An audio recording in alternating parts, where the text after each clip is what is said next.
আসসালামু আলাইকুম এভরিওয়ান। 5 বছর পর গল্পের 6 নম্বর পার্ট। তো বেশি কথা না বলে চলুন গল্প শুরু করে দেই। আর সায়ান জানে এই ভয়টা আজকের নয়, এটা অনেক দিনের গুমড়ে থাকার ভয়, অনেক না বলা গল্পের ধ্বংসাবশেষ। সে জানে তার উপস্থিতি মানে আয়রার শরীরে আরো ভেঙে পড়া। আজ তাই সে সামনে যায়নি, গেলেই বা কি করতো, কি বলতো। সে নিজেও জানে না তো এখন তার ভিতরে কিছু আছে কিনা, না ভালোবাসা না ঘৃণা। সায়ন শুধু চেয়েছিল নীরবে নিঃশব্দে, দেখছিল সেই মেয়েটাকে যে এতদিন তার হৃদয়ের ভিতরে নেমে এসেছিল ঝড়ের মতো, যার হাসি, চোখ, অভিমান সবকিছু তাকে আলোড়ন করত। কিন্তু আজ আজ সে অনুভব করে নিজেকে এক ফাঁকা খোলস। কোনো আবেগ নেই, কোনো অনুভূতি নেই। আয়রার প্রতি সেই আকর্ষণটাও যেন অতল গম্বরে তলিয়ে গেছে বহু আগেই। সায়ানাস একা, একদম একা। সে এখন কেবল নিঃস্ব, নিস্পন্দন, নিঃশব্দ। তবে দায়িত্ব ভুলে যাননি সায়ন। তার 4জন প্রহরীর দিকে ঠান্ডা চোখে তাকিয়ে বলল, তোমরা সাবধানে নিয়ে যাবে ওদের। আয়রা, সায়রা, নায়রা 3জনই যেন নিরাপদে বাড়ি পৌঁছায়। কোনো গাফিলতি চলবে না, আমি খবর রাখবো কিন্তু। সায়নের গলায় ছিল দৃঢ়তা, চোখে ছিল দায়িত্ব, আর হৃদয়ে গভীর লুকানো একরাশ দুঃখ। তার দুঃখ কেবল একান্ত নিজেরই, এই দুঃখ সে কাউকে বলতে পারে না। সায়ন এবার সিদ্ধান্ত নিল এই চৌধুরী মহলে সে একা থাকবে না, তার মামা, মামি, মামাতো ভাই বোন সবাইকে নিয়ে থাকবে এখানে। কারণ তার জীবনের সবচেয়ে অন্ধকার সময় এই মানুষগুলোই ছিল তার একমাত্র আশ্রয়, একমাত্র ভরসা। চৌধুরীর নামের সাথে হয়তো রক্তের সম্পর্ক আছে তার, কিন্তু হৃদয়ের সম্পর্ক তা ছিল মামা বাড়ির মানুষগুলোর সাথেই। চুপচাপ বসেছিল সায়ন। হঠাৎ বুকটা মুচুর দিয়ে উঠল। আজ হঠাৎ মায়ের কথা মনে পড়ছে ভীষণ। সেই মুখ যেখানে সবসময় মমতার ছায়া থাকতো, সায়নকে পাগলের মতো ভালোবাসত। মা সাবিকুন নাহার। একটা দীর্ঘশ্বাস পড়ে গেল সায়নের মনে। স্মৃতিতে ভেসে উঠল সেই কালো দিন, যেদিন চৌধুরী মহল থেকে মা ছেলেকে বের করে দেওয়া হয়েছিল। সেদিন সায়নের মা যেন একটা স্তব্ধ পাথর হয়ে গিয়েছিলেন। একদিকে সদ্যর প্রয়াত স্বামীর সুখ, অন্যদিকে ভবিষ্যতের দিশেহারা সন্তান। সবসময় তার মনে একটাই চিন্তা ছিল, তার ছেলে কিভাবে তার সকল সম্পদ আবার ফিরে পাবে। মা হয়ে তিনি যে কিছুই করতে পারলো না, শুধু চোখের সামনে দেখছেন কিভাবে তার বউ হয়ে আসা এই রাজপ্রাসাদটাই আর এক মুহূর্তেই পর হয়ে গেল। হয়তো কেউ টেরও পায়নি। কাঁদতে কাঁদতে মায়ের হৃদয় ঠিক কতখানি রক্তাক্ত হয়েছিল সেদিন। যদিও ভাই কামাল আর ভাবি নুরুন নাহার পাশে ছিলেন সব সময়, তারপরও মা মেনে নিতে পারেনি অপমান, বঞ্চনা আর সেই নিষ্ঠুর অবিচার। মা সাবিকুন নাহার এক সময়ের সম্ভ্রান্ত পরিবারের আদরের মেয়ে, যাকে তুলে দেওয়া হয়েছিল বিশাল এক সাম্রাজ্যের পুত্রবধূ রূপে। সেই আজ নিঃস্ব, স্বামীহারা আর অপমানিত এক জননী। সাবিকুন নাহার সবসময় সায়নের চোখে চোখ রেখে বলতেন, এই মহল, এই সম্পদ, এই ক্ষমতা ফিরিয়ে আনতে হবে তোকে। আর আলতাফ চৌধুরী শুধু মুখে একদিন হাসি বদলে ফিরিয়ে দিতে হবে অনুশোচনার অশ্রু। চৌধুরী মহলে গেটে পা রাখতে আয়রার বুকটা কেমন ধক করে উঠল। বিস্ময় আর শঙ্কা মিলিয়ে এক অদ্ভুত অনুভূতি ছড়িয়ে পড়ল তার শরীর জুড়ে। এতদিনের চেনা জায়গা, অথচ আজ যেন অজানা ভয় চেপে বসেছে তার বুকে। তার চোখে আটকে গেল গেটের ওপর টাঙানো টেমপ্লেটটিতে। সোনালী হরফে জল জল করছে সায়ন চৌধুরী নামটা। এক মুহূর্তের জন্য দম আটকে এলো আয়রার। সায়ন এখানে, এই বাড়ির টেমপ্লেটে তার নাম কেন? সে চোখ মুছে আবারও তাকালো, ভুল দেখছে কিনা। মাথায় প্রচন্ড যন্ত্রণা। হয়তো সেজন্যই এমনটা হচ্ছে।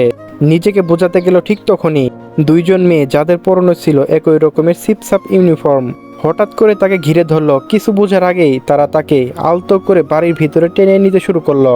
আপনারা কে? আমাকে এভাবে নিয়ে যাচ্ছেন কেন? আয়রা ধরা গলায় প্রশ্ন করল। মেয়ে দুটি শান্ত গলায় উত্তর দিল, ম্যাডাম আপনি অসুস্থ, স্যার বলেছে আপনার ভালোভাবে কেয়ার করার জন্য। চেনা বাড়ির চৌহুদে আজ যেন অচেনা ঠেকে। আয়রার চারপাশে তাকিয়ে রীতিমতো হতভঙ্গ। রাজপ্রাসাদের মতো তার শৈশবের চেনা বাড়িটা যেন আজ সম্পূর্ণ নতুন রূপে হাজির। বাগানে সব ফুল গাছ নিখুঁতভাবে ছাটা, চারিদিকে অসংখ্য নতুন ফুলের টব যোগ করা হয়েছে। বাড়িটা যেন পরিপাটি করে সাজিয়ে তোলা হয়েছে বিশেষ করে কারোর জন্য। আয়রার চোখে এক অদ্ভুত দৃশ্য খেলে গেল। গেটের পাশ দিয়ে হেঁটে যাওয়ার সময় আয়রার দেখতে পেল দূরে কোথাও কাজ চলছে। ওখানে কি হচ্ছে সেই মেয়েগুলোকে প্রশ্ন করলো। সুইমিং পুল তৈরি হচ্ছে ম্যাম, আর ওপাশে ছোট একটা পার্ক হবে বিকেলবেলা সময় কাটানোর জন্য। স্যার চেয়েছেন যেন বাড়িটা ভেতরে আনন্দ করার সব ব্যবস্থা থাকে। আয়রার চোখ বিস্ময় হয়ে বড় হয়ে গেল, তার গলায় চাপা বিস্ময়। আমার বাবা এত উদার হলো কবে? এই স্বপ্ন তো আমার বহুদিনের, ছোটবেলা, কিন্তু বাস্তবে এত প্রতিফলন সে কোনোদিনও দেখেনি। সে জানে তার বাবা এসব পরিবর্তনে মানুষ ছিল না, তিনি তো ছিলেন রক্ষণশীল।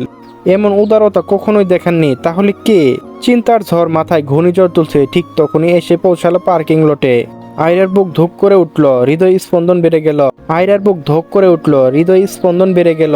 আগে যেখানে একটি মাত্র পুরনো গাড়ি থাকতো, আর সেখানে সারি দিয়ে দাঁড়িয়ে আছে 6টি ঝকঝকে কালো মার্সিডিস, যেন কোনো সিনেমার দৃশ্য। আরও সামনে এগিয়ে গিয়ে বিল্ডিংয়ের দেয়ালে চোখ পড়তে যেন সেখানে চলছে নতুন রঙের কাজ। পুরনো সেই রাজপ্রাসাদ এখন যেন পরিণত হচ্ছে আধুনিক কোনো বিলাসবহুল প্রাসাদে। অথচ এই বাড়িটি তো আয়রার চেনা, শৈশবের একান্ত আপন। সবকিছু এতটাই বদলে গেছে যে আয়রার মনে হতে লাগলো সে কি তবে কোনো স্বপ্ন দেখছে, নাকি বাস্তবে ছদ্মবেশে কোনো এক নেটপট খুলে যাচ্ছে তার সামনে। এতক্ষণ পর্যন্ত সবকিছু আয়রার কাছে যতটা না অদ্ভুত, তার চেয়ে বেশি মনে হচ্ছিল স্বপ্নের মতো। কিন্তু মূলত দরজায় পা রাখতেই যেন তার এক ঝটকায় ঘুর কেটে গেল। চোখ বিস্ফারিত করে সে তাকিয়ে রইল সামনের দৃশ্যের দিকে। একজন নয়, দুইজন নয়, পুরো সারি সারি প্রহরী, প্রত্যেকের গায়ে ইউনিফর্ম, হাতে চকচকে বন্দুক, যেন চৌধুরী মহল নয়, কোনো ভিআইপি সিকিউরিটি জোনে। এগুলো কণ্ঠ শুকিয়ে এলো আয়রার। তার বাবা তো কখনো এত নিরাপত্তার প্রয়োজন মনে করতেন না। বাড়ির বাইরে নিরাপত্তা কর্মী ছিল ঠিকই, কিন্তু অন্দর মহলে কখনো না। সেই অন্দর মহলের প্রবেশদ্বারটাও এখন আগের মতো নয়। পুরনো কাঠের দরজায় জায়গায় এসেছে ডিজিটাল সিকিউরিটি গেট, পাসওয়ার্ড ছাড়া প্রবেশ নিষেধ। মেয়ে দুজন নিঃশব্দে একটা কোড টাইপ করলো, দরজাটি শব্দ করে খুলে গেল। আয়রার গা কাঁপলো, অচেনা আতঙ্ক যেন মেরুদণ্ড বেরিয়ে নেমে এলো। আয়রা এবার আর চুপ করে থাকতে পারলো না, ছোট বোনকে বলল, সায়রা বলতো এসব কি হচ্ছে রে? আমাদের বাড়ি এমন ছিল না। তার গলায় স্পষ্ট কাঁপুনি। সায়রা হালকা হাসি দিয়ে বলল, আপু প্লিজ, তুই তো অসুস্থ, এসব চিন্তা করিস না, বিশ্রাম নে। ডাক্তার বলেছে তোকে কোনো প্রকার উত্তেজনা দেওয়া যাবে না। কিসের বিশ্রাম? আয়রার মাথায় ভেতরে ঘূর্ণিঝড় তুলে উঠছিল প্রশ্ন, কিন্তু সব প্রশ্নের উত্তেজনা এক মুহূর্তে চোখের সামনে এসে দাঁড়ালো। বাড়ির ভেতরে ঢুকে ডান পাশে তাকাতে চোখ আটকে গেল দেওয়ালে টাঙানো এক বিশাল ছবিতে। চোখে কাচের ফ্রেমে বাঁধানো সেই ফটোতে সোজাসুজি তাকিয়ে আছে সায়ন চৌধুরী। আয়রার পা অবশ হয়ে এলো। এইবারে অন্দরমহলে, তার বাবার প্রিয় অন্দরমহলে সায়নের ছবি। এইবার আর কোনো সন্দেহ রইল না। সে যতটা ভয় করছিল, বাস্তবতা তার চেয়ে গভীর ও জটিল। তাহলে সত্যি কিছু একটা হয়েছে। বাবা কোথায়? আয়রার মন ভরে উঠল হাজার প্রশ্ন। চোখ বেয়ে জল পড়ছিল, যেন পাগলের মতো ছুটে বেড়াতে লাগলো সে পুরো অন্দরমহলে। তবু কোথাও কোনো সাড়া নেই। দূর থেকে শুধু নরম চেহারা দুইজন মেয়ে এগিয়ে এলো, মুখে নীরব, পোশাকে আগের দুজনের মতো ইউনিফর্ম। চোখে মুখে কোনো আবেগ নেই, একটু নিরুপাত্ত দায়বদ্ধতা যেন জড়িয়ে আছে। দুইজন মেয়ে নীরবে আয়রার দুই পাশে দাঁড়িয়ে তাকে একরকম আলতো জুড়ে রুমের দিকে নিয়ে চলল। আগের দুইজন যেন কোনো ছায়ার মতো মিলিয়ে গেল অন্দরমহলের গুলি দিয়ে। রুমের দরজা খুলতে আয়রা থমকে দাঁড়ালো। এটা কি সত্যি তার নিজের রুম, নাকি নতুন কোনো সাজানো মঞ্চ? পুরনো সব পরিচিত আসবাব উধাও, এখন এখানে আধুনিক দামি ফার্নিচার। দেয়ালে হাত দিয়ে ছুঁয়ে দেখলো আয়রা নরম শেডে আঁকা ঘন সবুজ পাহাড় আর ছায়া ঘেরা নদীর সিনারি। বইয়ের তাকটায় দেখে তার চোখে জল চলে এলো, যেন তার মনের কথা পড়ে ফেলেছে। সাজিয়েছে তাকখানি। তার প্রিয় পড়ার টেবিল এখন আগের চেয়েও গুছালো। ল্যাম্পশেডের চকচকে আলোর নিচে বইগুলো ছায়া কেমন যেন শান্তির ছবি আঁকে। গ্লাস ডোরে ঝুলানো বাহারি জামা, সবকিছু কত নিখুঁতভাবে সাজানো, যেন কোনো গিফট বক্স ঢুকে পড়েছে সে। কিন্তু সে কিছু ভালোভাবে দেখতে পারলো না। মেয়ে দুটি খুব যত্ন করে তাকে বিছানায় শুয়ে দিল। একজন মৃদু গলায় বলল, ম্যাডাম আপনি যদি আমাদের ডাকতে চান এই বেলটায় চাপ দিলেই আমরা চলে আসব, আমরা দরজায় বাহিরে আছি। তারপর আর কিছু না বলে দরজা বন্ধ করে চলে গেল তারা। আয়রা কারো মুখে একটিবার জিজ্ঞেস করারও সুযোগ পেল না। সারা ঘর নিস্তব্ধ, সায়রা কোনো শব্দ নেই, নায়রাও নেই আশেপাশে। আয়রা শুয়ে পড়ে তাকিয়ে রইল ছাদের দিকে। তার পরিচিত জগৎটাই যেন কোনো নিঃশব্দে চুরি করে এনেছে নতুন রং, নতুন নিয়ম আর একটা অদৃশ্য আতঙ্ক। নিজের ঘরটায় যেন অচেনা কোনো ঠিকানা। চোখের পাতা জ্বলছিল, গলা কাঁপছিল, বুকের ভেতরটা যেন কোনো ছটফট করছিল কোনো এক অজানা আতঙ্কে। কেউ নেই, কেউ শুনছে না। আব্বু আম্মু, সায়রা, নায়রা, তোরা কোথায়?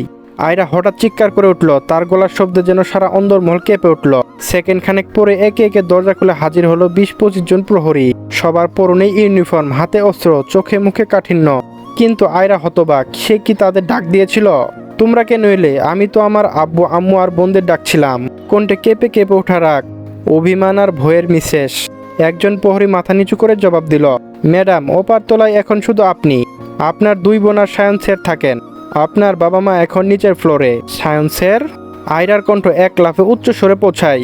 এই বাড়ি আমার বাবার, আলতাফ চৌধুরীর বাড়ি। কিসের সায়ন স্যার? তোমরা কি বলছো এসব? এইবার আরেকজন প্রহরী ধীর কণ্ঠে বলল, দুঃখিত ম্যাম, আপনি ভুল জানেন। এই বাড়ি এখন সায়ন চৌধুরীর নামে, দয়া করে উত্তেজিত হবেন না। আয়রার মাথা ঝিমঝিম ধরে গেল। সায়ন কিভাবে তার চিরচেনা আশ্রয় কেড়ে নিল? তার বাবা? তিনি কোনো কিছু বললেন না। সব প্রশ্ন ভাসছিল বাতাসে, কিন্তু জবাব কোনো দেয়ালে ধাক্কা খেয়ে ফিরে আসছিল না। আয়রা আর এক মুহূর্ত অপেক্ষা করল না। শরীরটা যতই দুর্বল হোক না কেন, চোখের সামনে ঘটে যাওয়া ঘটনাগুলো যেন তার ভেতরে হঠাৎ এক অদ্ভুত শক্তির সঞ্চয় করে দিল। ছুটে বেড়াতে লাগলো এদিক সেদিক একরকম উম্মাদের মতো। আব্বু, আম্মু, সায়রা, নায়রা, গলা ফাটিয়ে ডাকতে লাগলো সে। কিন্তু চারপাশ ছিল নীরব, অস্বাভাবিক, কষ্টদায়ক এক নীরবতা। ঠিক তখনই সিসিটিভি স্ক্রিনে সবকিছু নজরে পড়ে সায়নের। ঠান্ডা গলায় সে পাশে দাঁড়ানো দুই মেয়ে প্রহরীকে নির্দেশ দেয়, ওকে রুমে নিয়ে যাও আর ওর বাবা মাকে সামনে নিয়ে আসো এখনই। প্রহরীরা বিন্দু মাত্র দেরি না করে ছুটে আসে আয়রার দিকে। দুইজন মিলে আয়রার দু হাত শক্ত করে ধরে ফেলে। প্লিজ ছেড়ে দাও আমাকে, আমি আমার বাবা মার কাছে যেতে চাই, দয়া করে। আয়রার কণ্ঠে কান্না, কষ্ট আর ভয়ের এক অদ্ভুত মিশ্রণ। কিন্তু করুণা তাদের চোখে ছিল না, মুখে ছিল প্রশিক্ষিত স্থিরতা। এক প্রকার জোর করে আয়রাকে টেনে নিয়ে যাওয়া হলো তার ঘরে। তারপর ঠাস, ঘরের দরজায় বিশেষ লোক বসিয়ে দিল তারা। সেই লোকে পাসওয়ার্ড জানে শুধু বাইরের প্রহরীরা। আয়রার পক্ষে সেটা ভাঙা তো দূরের কথা, বোঝা পর্যন্ত অসম্ভব। আয়রার দরজার কাছে এসে কান পেতে শোনার চেষ্টা করলো কোনো শব্দ আসছে কিনা। কিছুই নেই। খুলে দাও প্লিজ, কেউ আছো? আমি বন্দি না, আমি এই বাড়ির মেয়ে। চিৎকারে কাঁপছিল ঘরটা। সে বারবার ধাক্কা দিতে লাগলো দরজায়, আবার আবার আবার। কিন্তু ধাক্কায় কি আর ইলেকট্রিক লক খুলে?